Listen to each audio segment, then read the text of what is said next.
All right. Hi, guys. Our video seems to be acting up a little bit tonight, but we'll see if we can get a little bit of reading done in our Wonder Book.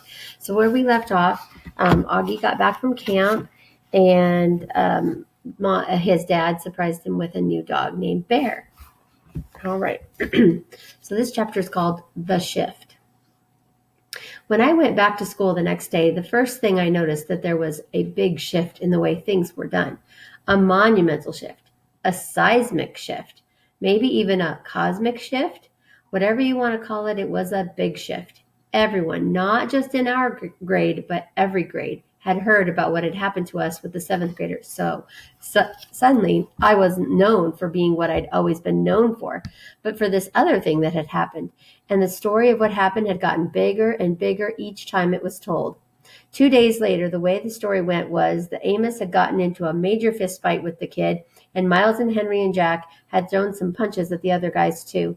And the escape across the field became this whole long adventure through a cornfield maze and into the deep dark woods. Jack's version of the story was probably the best because he's so funny, but in whatever version of the story, and no matter who is telling it, two things always stayed the same. I got picked on because of my face, and Jack defended me. And those guys, Amos, Henry, and Miles, protected me. And now that they'd protected me, I was different to them. It was like I was one of them. They all called me little dude now, even the jocks. These big dudes I barely even knew before would knuckle punch me in the hallways now. Another thing to come out of it was that Amos became super popular, and Julian, because he missed the whole thing, was really out of the loop. Miles and Henry were hanging out with Amos all the time now, like they switched best friends. I'd like to be able to say that Julian started treating me better too, but that wouldn't be true. He still gave me dirty looks across the room. He still never talked to me or Jack, but he was the only one who was like that now. And me and Jack, we couldn't care less. The next chapter is called Ducks. The day before the last day of school, Mr. Tushman called me into his office to tell me that they had found out the names of the seventh graders from the nature retreat. He read off a bunch of names that didn't mean anything to me, and then he said the last name, Edward Johnson. I nodded. You recognize the name? He said. They call him Eddie. Right. Well, they found this in Edward's locker. He handed me what was left of my hearing aid headband. The right piece was completely gone, and the left one was mangled. The band that connected the two, the Lobot part, was bent down the middle. His school wants to know if you want to press charges, said Mr. Tushman. I looked at my hearing aid. No, I don't think so, I shrugged. I'm being fitted for new ones anyway. Why don't you talk about it with your parents tonight? I'll call your mom tomorrow to talk about it with her too. Would they go to jail? I asked. No, not jail, but they'd probably go to juvie court, and maybe they'll learn a lesson that way. Trust me, that Eddie kid is not learning any lessons, I joked. He sat down behind his desk. Augie, why don't you sit down a second, he said. I sat down. All the things on his desk were the same as when I first walked into his office last summer. The same mirrored cube, the same little globe floating in the air that felt like ages ago. Hard to believe this year's almost over, huh? He said, almost like he was reading my mind. Yeah. Has it been a good year for you, Augie? Has it been okay? Yeah, it's been good, I nodded. I know academically it's been a great year for you. You're one of our top students. Congrats on the high honor roll. Thanks. Yeah, that's cool. But I know it's had its shares of ups and downs, he said, raising his eyebrows. Certainly that night at the nature reserve was one of the low points. Yeah, I nodded. But it was also kind of a good too. In what way? Well, you know how people stood up for me and stuff. That was pretty wonderful, he said, smiling. Yeah, I know in school things got a little hairy with Julian at times, he said. I had to admit, he surprised me with that one. You know about that stuff? I asked him. Middle school directors have a way of knowing about a lot of stuff. Do you have, like, secret security cameras in the hallways? I joked. And microphones everywhere, he laughed. No, seriously? He laughed again. No, not seriously. Oh, but teachers know more than kids think, Augie. I wish you and Jack had come to me about the mean notes that were being left in your lockers. How did you know about that? I said. I'm telling you, middle school directors know it all. It wasn't that big a deal, I answered, and we wrote notes too. He smiled. I don't know if it's public yet, he said, though it will be soon anyway, but Julian Albans is not coming back to Beecher Prep next year. What? I said. I honestly couldn't hide how surprised I was. His parents don't think Beecher Prep is a good fit for him, Mr. Tushman continued, raising his shoulders. Wow, that's big news, I said. Yeah, I thought you should know.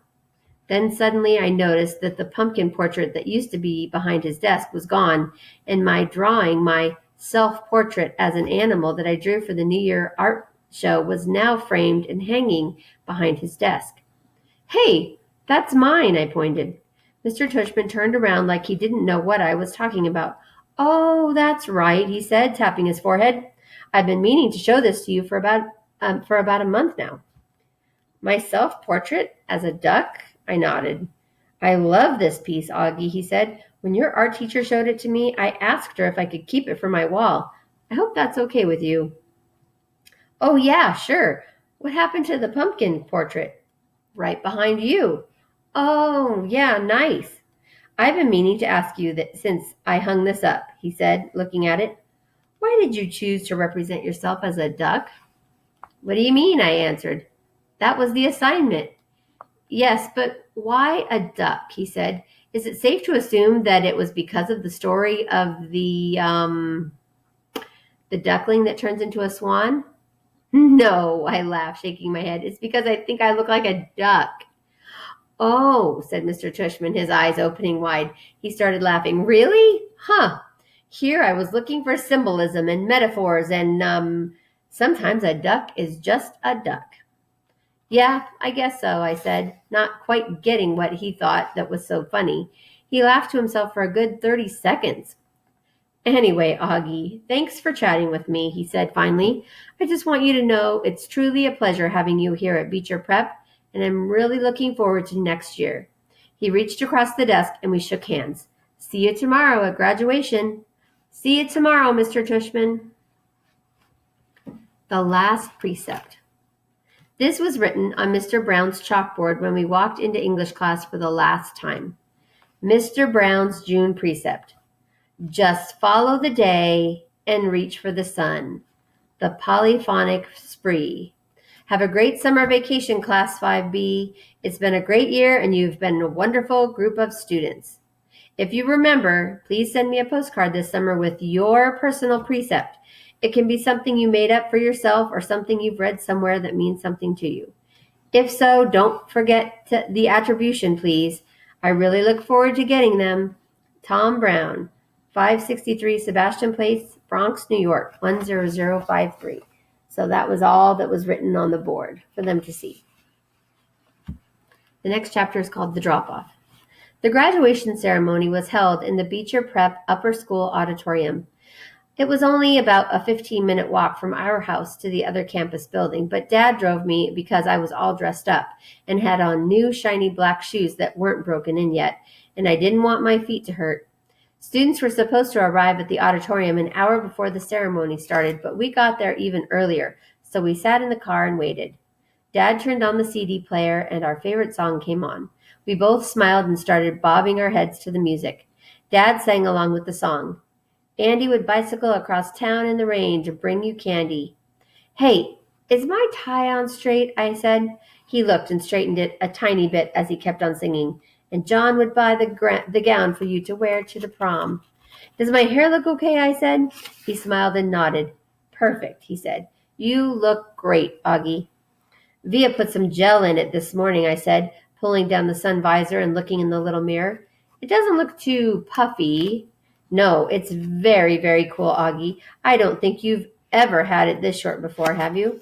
No, I just got it cut yesterday. I think it makes me look more grown up, don't you think? Definitely. He was smiling, looking at me and nodding. But I'm the luckiest guy on the Lower East Side, 'cause I got wheels and you want to go for a ride. Look at you, Augie, he said, smiling from ear to ear. Look at you. Looking so grown up and spiffy, I can't believe you're graduating from the 5th grade. I know. It's pretty awesome, right? I nodded. It feels like just yesterday that you started. Remember, I still had that Star Wars braid hanging from the back of my head? Oh my gosh, that's right, he said, rubbing his palm over his forehead. You hated that braid, didn't you, Dad? Hate is too strong a word, but I definitely didn't love it. You hated it. Come on, admit it, I teased. No, I didn't hate it, he said, smiling, shaking his head. But I will admit to hating that astronaut helmet you used to wear. Do you remember? The one Miranda gave me? Of course I remember. I used to wear that thing all the time. Good gracious, I hated that thing. He laughed almost more to himself. I was so bummed when it got lost, I said. Oh, it didn't get lost, he answered casually. I threw it out. Wait, what? I said. I honestly didn't think I heard him right. The day is beautiful, and so are you, he was singing. Dad, I said, turning the volume down. What? He said. You threw it out? He finally looked at my face and saw how mad I was. I couldn't believe he was being so matter-of-fact about the whole thing. I mean, to me, this was a major revelation, and he was acting like it was no big deal. Augie, I couldn't stand seeing that thing cover your face anymore, he said clumsily. Dad, I love that helmet. It meant a lot to me. I was bummed beyond belief when it got lost. Don't you remember? Of course I remember, Augie, he said softly. Oh, Augie, don't be mad. I'm sorry. I just couldn't stand seeing you wear that thing on your head anymore, you know? I didn't think it was good for you. He was trying to look me in the eyes, but I wouldn't look at him. Come on, Augie, please try to understand, he continued, putting his hand under my chin and tilting my face toward him. You were wearing that helmet all the time, and the real truth is, I missed seeing your face, Augie. I know you don't always love it, but you have to understand, I love it. I love this face of yours, Augie, completely and passionately, and it kind of broke my heart that you were always covering it up. He was squinting at me like he really wanted me to understand. Does Mom know? I said. He opened his eyes wide. No way. Are you kidding me? She would have killed me. She tore the house apart looking for that helmet, Dad, I said. I mean, she spent like a week looking for it in every closet, in the laundry room, everywhere. I know, he said, nodding. That's why she'd kill me. And then he looked at me, and something about his expression made me start laughing, which made him open his mouth wide like he'd just realized something. Wait a minute, Augie, he said, pointing his finger at me. You have to promise me. You will never tell Mommy anything about this. I smiled and rubbed my palms together like I was about to get very greedy. Let's see, I said, stroking my chin. I'll be wanting that new Xbox when it comes out next month.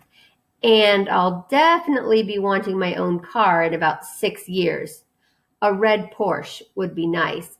And he started laughing. I love it when I'm the one who makes Dad laugh, since he's usually the funny man that gets everybody else laughing. Oh boy, he said, shaking his head. You really have grown up. The part of the song we love to sing the most started to play, and I turned up the volume, and we both started singing.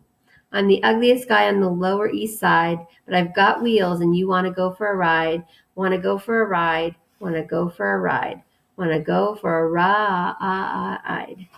We always sang this last part at the top of our lungs, trying to hold that last note as long as the guy who sang the song, which always made us crack up. While we were laughing, we noticed Jack had arrived and was walking over to our car. I started to get out. Hold on, said Dad. I just want to make sure you've forgiven me, okay? Yes, I forgive you, I said. He looked at me gratefully. Thank you. But don't ever throw anything else of mine out again without telling me. I promise. I opened the door and got out just as Jack reached the car. Hey, Jack, I said. Hey, Augie. Hey, Mr. Pullman, Jack said. How are you doing, Jack? Said Dad. See you later, Dad, I said, closing the door. Good luck, guys, Dad called out, rolling down the front window. See you on the other side of 5th grade. We waved as he turned on the ignition and started to pull away, but then I ran over and he stopped the car. I put my head in the window so Jack wouldn't hear what I was saying.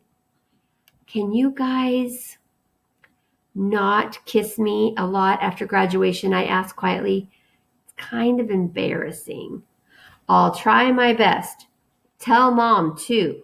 I don't think she'll be able to resist, Augie, but I'll pass it along.